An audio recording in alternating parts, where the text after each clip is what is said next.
Shalom everyone, and hi from Tel Aviv. This is Lieutenant Colonel Jonathan, and you're watching Inside the IDF, our second edition. I'm in a very special place today. This is the Israeli Hall of Independence in Tel Aviv, where in 1948, Israel declared its independence. That happened after the 1947 partition plan was issued and approved by the UN, which divided mandatory Palestine into two different states, one for Jews and one for Arabs. The Jews accepted it, while the Arabs rejected it. What followed was a bloody battle where 6 different Arab militaries attacked the young state of Israel. That war ended with a miraculous Israeli victory.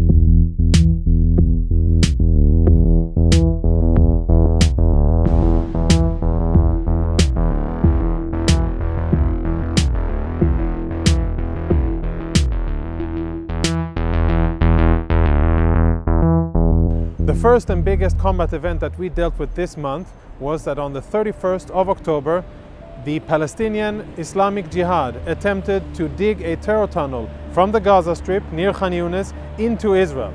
We were able to intercept it. We targeted the tunnel with special explosives. 5 terrorists were killed and Israeli lives were saved. The IDF has a multitude of technological tools that we use dealing with these terror tunnels. One of them are these cool virtual reality goggles that our Special Forces Yahalom unit uses when they train how to deal with the tunnels without being inside the tunnels themselves. In order to be prepared against the multitude of threats that the State of Israel faces, the IDF must train, and train it does. We train in the air, on land, and at sea.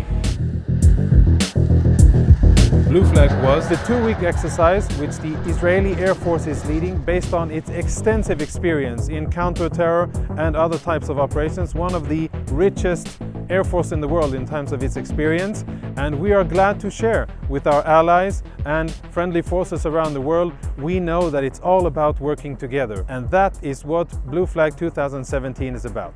The IDF continues to work hand in hand with different militaries from around the world in combating terrorism and other threats.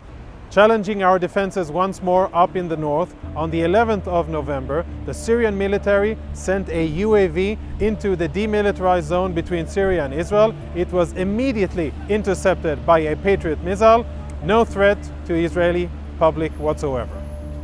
We understand that the civilians living in the Gaza Strip face difficulties and challenges, and therefore the IDF and Israel allows humanitarian aid to be transferred from Israel into the Gaza Strip through the Kerem Shalom border crossing. However, sad to see that the Hamas terrorist organization abuses this humanitarian aid and tries to smuggle in explosives through that border crossing. Recently, together with the Ministry of Defense, we discovered thousands of kilograms of explosives that the Hamas terrorist organization tried to smuggle in through that humanitarian aid, and by using new technology, we were able to stop the transfer of those explosives to the Hamas.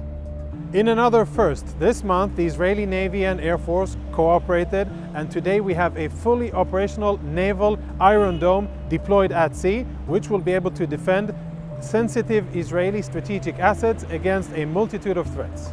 Terrorism evolves and the IDF adapts. This month we created a new counterterrorism unit based in the Jordan Valley, which is based only on reserve personnel. Their name is the Knights of the Jordan Valley, and that's not a Monty Python joke.